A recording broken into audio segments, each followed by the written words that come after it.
sini anak-anak, Ibu Fika Ulenisa.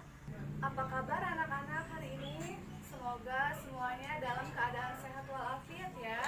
Ya. Sebelum kita melakukan pembelajaran pada kali ini, ada baiknya kita berdoa. Doa dimulai. Berdoa selesai. Baik, sebelum memulai pelajaran pada kali ini, Ibu akan mengulang sedikit ya. Kemarin itu kita membahas tentang pasar. Apa sih yang dimaksud dengan pasar? Pasar itu adalah tempat bertemunya penjual maupun pembeli. Nah, kemarin Ibu membahas tentang pasar output. Pasar output itu terdiri dari pasar persaingan sempurna dan pasar persaingan tidak sempurna.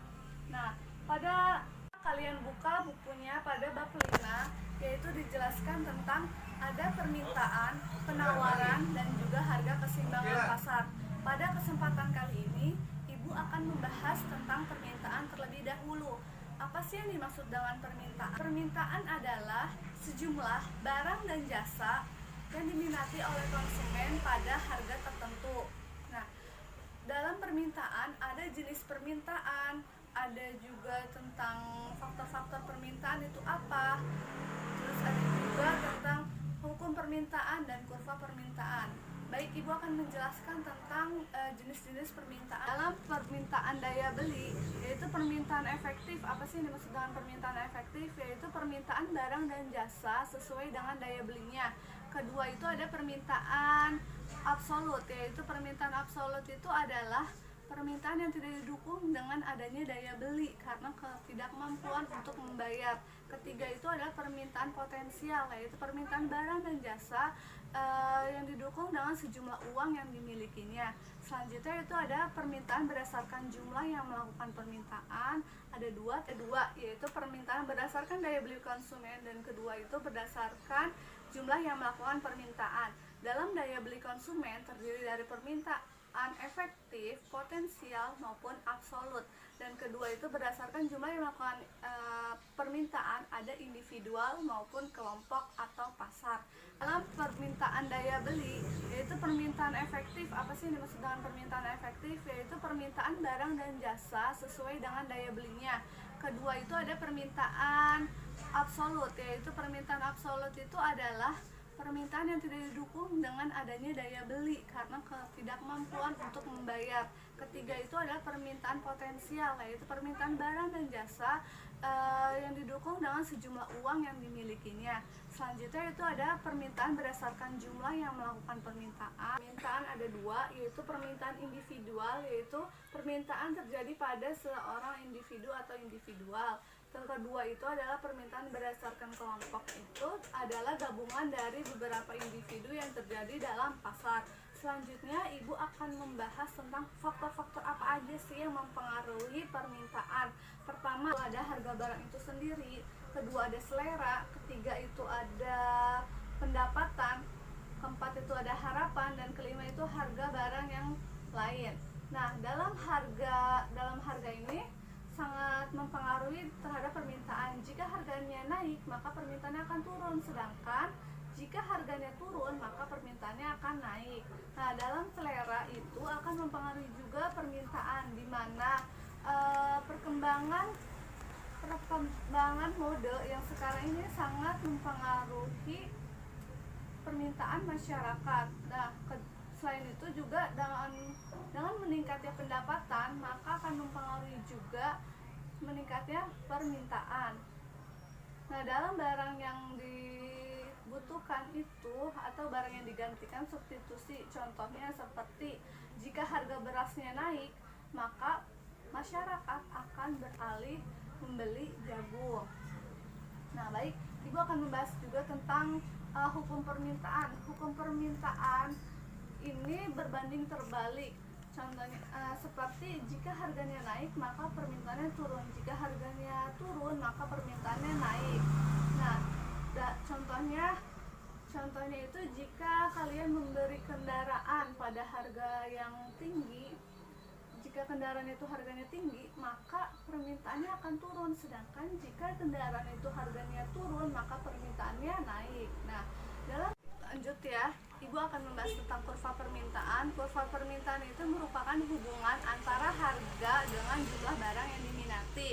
Nah, dalam kurva tersebut terlihat sekali ya, dari kurva permintaan itu dari lereng kiri atas ke kanan bawah. Contohnya pada harga 4.500 permintaannya menjadi 140 kg, sedangkan pada harga 6.000 permintaannya hanya 20 kg.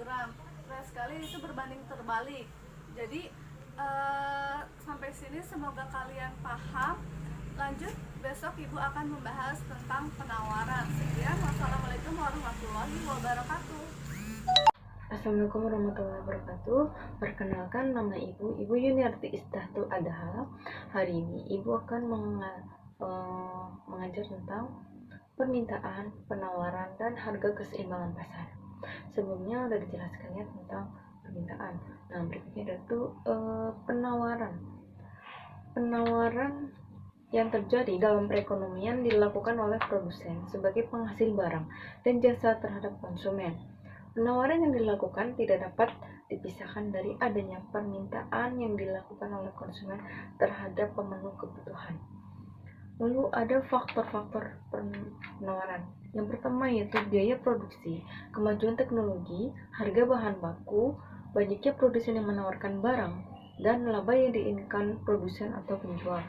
Dalam ilmu ekonomi, supply adalah sejumlah barang atau jasa yang akan dijual dan ditawarkan oleh produsen. Kemudian ada hukum penawaran dan kurva penawaran.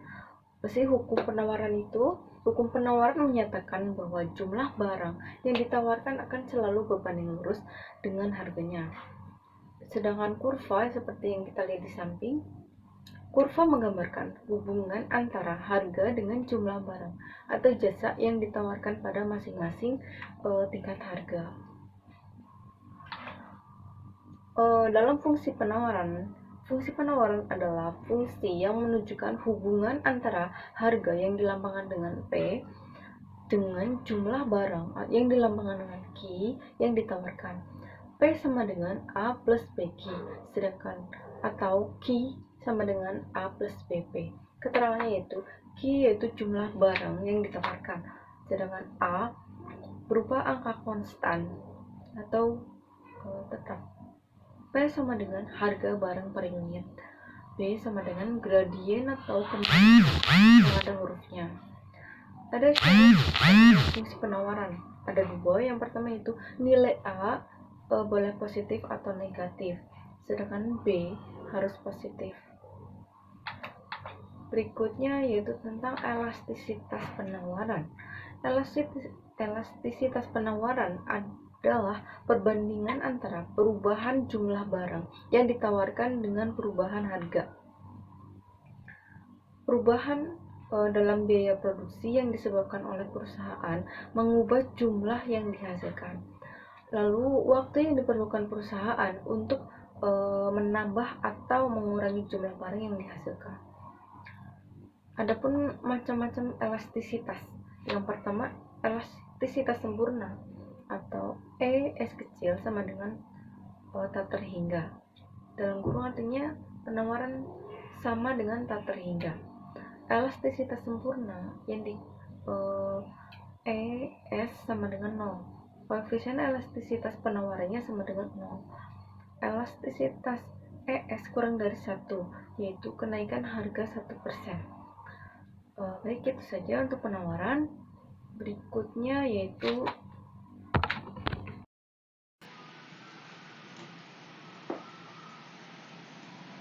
Bismillahirrahmanirrahim. Assalamualaikum warahmatullahi wabarakatuh.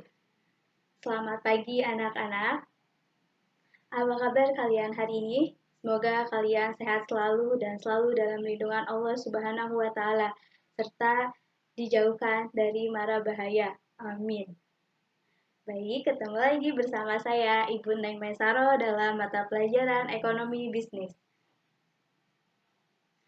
Sebelum melakukan kegiatan hari ini, alangkah baiknya kita berdoa terlebih dahulu.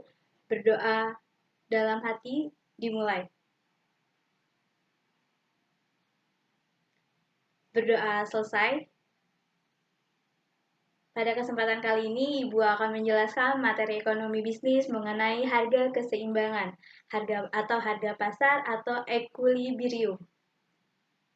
Sebelum kita memasuki materi, Ibu akan menayangkan sebuah video untuk kalian bisa mereview materi sebelumnya, yaitu tentang permintaan dan penawaran. Permintaan dan penawaran ini ada keterkaitannya dengan materi yang akan kita bahas. Maka, dengan ini kalian harus simak baik-baik video berikut ini. Pernahkah Anda bertanya, kenapa ya harga semangkok mie bakso adalah X rupiah? Kenapa juga harga sendal jepit Anda itu Y rupiah? Atau mengapa sih harga tiket masuk bioskop sebesar Z rupiah? Sebenarnya, dari mana sih datangnya harga itu? Dari sekian banyak faktor yang mempengaruhi harga, kali ini kita akan membahas salah satunya, yaitu hukum permintaan dan penawaran. Pernahkah Anda mendengarnya? Secara umum, istilah permintaan bisa diartikan sebagai jumlah barang atau jasa yang diinginkan atau dibutuhkan oleh pelanggan. Sedangkan istilah penawaran diartikan sebagai jumlah barang atau jasa yang tersedia di pasar. Lalu, maksudnya hukum permintaan dan penawaran itu apa? Kira-kira contoh sederhananya seperti ini. Misalnya Anda bayangkan diri Anda sebagai penjual susu murni. Dengan mempertimbangkan berbagai ongkos dan keuntungan yang ingin Anda peroleh, anggap saja Anda menjualnya dengan harga 5.000. Orang-orang mulai berdatangan membeli susu murni di kedai Anda. Dari anak sekolahan, ibu-ibu arisan, sampai bapak-bapak yang hobinya badminton. Namun, karena sudah habis terjual, orang-orang jadi pindah mencari susu murni ke kedai pesaing Anda. Wah, ternyata pesaing Anda pasang harga di 6.000 dan masih laku juga. Duh, coba kalau Anda nggak kehabisan susu murni. Anda pasti masih bisa jualan, bahkan menambah keuntungan Anda. Anda menghubungi supplier untuk menambah stok susu murni Anda ya? Nah, karena stok sudah tersedia, orang-orang mulai datang lagi ke kedai Anda kan? Permintaan susu murni ternyata sangat banyak ya. Ini jadi kesempatan Anda untuk terus mendapatkan keuntungan yang lebih banyak lagi.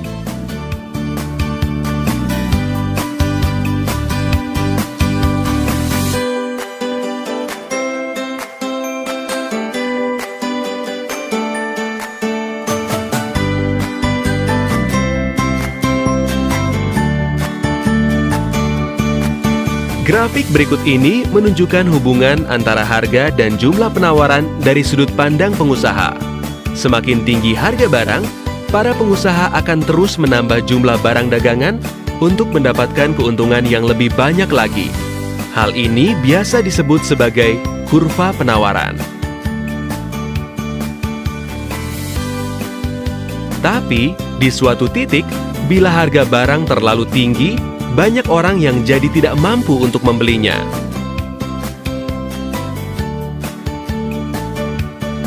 Dan dengan banyaknya jumlah persediaan barang yang ada, Anda malah jadi kelebihan stok. Lalu, apa yang akan Anda lakukan? Anda tidak akan berputus asa, bukan?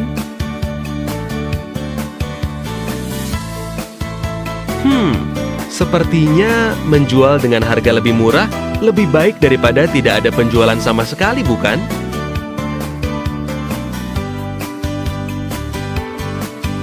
Wow, ternyata pesaing Anda juga terus menurunkan harga susu murninya ya. Karena penjualan Anda semakin banyak, persediaan susu murni Anda semakin sedikit. Berarti, saatnya untuk menambah stok susu murni Anda lagi nih.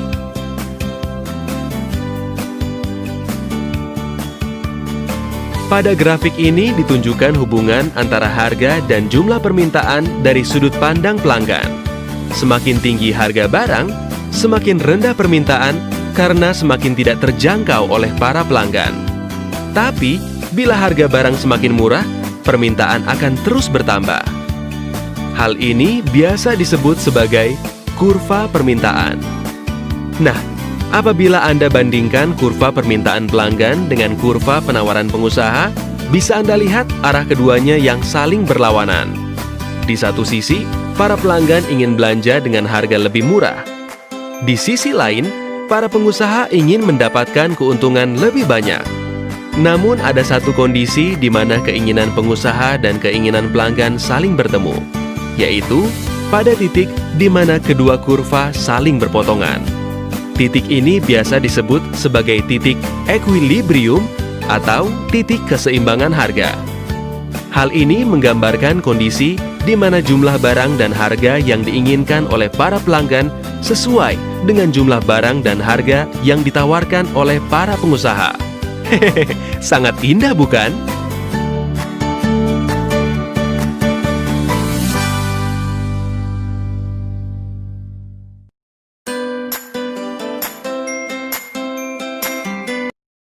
Oke, baik. Bagaimana terhadap video yang telah ditayangkan? Mudah-mudahan kalian mengerti apa maksud dari video tersebut.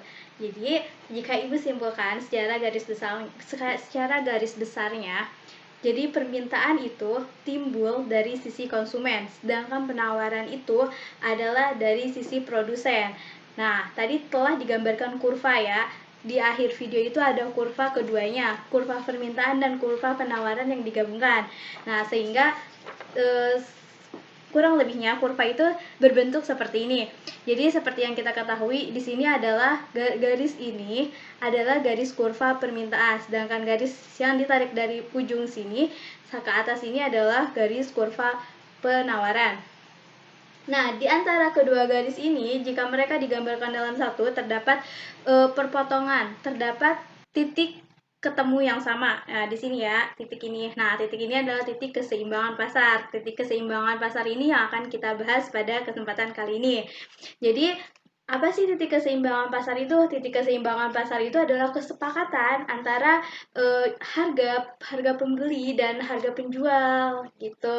Secara umumnya ya, gambarannya seperti itu. Nah, di sini Ibu akan menjelaskan tentang 3 poin, harga. Nah, untuk poin pertama yaitu adalah terbentuknya harga keseimbangan. Harga keseimbangan ini terbentuk apabila terjadi jumlah permintaan sama dengan jumlah penawaran.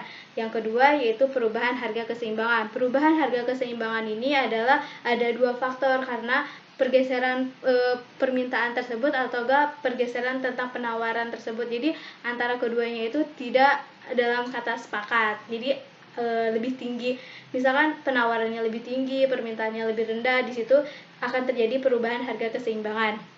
Yang ketiga ini ada peran pemerintah di dalam menentukan harga pasar. Di sini peran pemerintah sangat diperlukan karena untuk penentuan harga, jadi agar konsumen atau produsen keduanya tidak merasa dirugikan dan keduanya sama-sama diuntungkan. Jadi di sini ada penentuan harga maksimum. Penentuan harga maksimum ini untuk melindungi konsumen. Jadi agar para konsumen berbelanja tidak merasa dengan harga itu tuh terlalu mahal. Dan di sini ada penentuan harga minimum. Harga minimum di sini untuk melindungi produsen agar mereka tidak rugi karena banyak pesaing-pesaingnya ditakutkan harganya itu jika kita menaruh harga 5.000, ada produsen yang menaruh harga 4.000, bahkan ada yang menaruh harga jauh di bawah itu atau setengah harga. Jadi untuk menentukan harga tersebut, harga produsen tersebut agar tidak terlalu terjadi persaingan yang signifikan. Selanjutnya Ibu akan menjelaskan tentang soal. Jadi di soal ini tuh berbunyinya seperti ini. Pada tingkat harga 900, jumlah barang yang ditawarkan sebanyak 450 unit. Sedangkan pada tingkat harga 1000, jumlah barang yang ditawarkan adalah 500 unit. Jika fungsi permintaan QD sama dengan 80 dikurang 2P, maka harga keseimbangan terjadi adalah. Nah, Ibu akan coba untuk menganalisis di sini dulu ya. Anak-anak, kalian nanti bisa lihat dulu bagaimana pengerjaannya untuk nanti soal yang akan Ibu berikan setelah sesi penjelasan. Jadi di sini ada titik keseimbangan ya. Nah, untuk di sini Ibu membuatkan Q dengan rumus. Sekian materi pada kesempatan kali ini. Semoga ilmu yang saya sampaikan dapat bermanfaat dan dapat kalian aplikasikan di kemudian hari. Jangan lelah untuk terus belajar, karena dengan belajar kita memiliki wawasan, dan wawasan akan mengajak kita untuk terus mengetahui apa yang belum kita ketahui. Hiduplah seolah engkau mati besok, belajarlah seolah engkau hidup selamanya. Mahatma Gandhi. Terima kasih. Wassalamualaikum warahmatullahi wabarakatuh.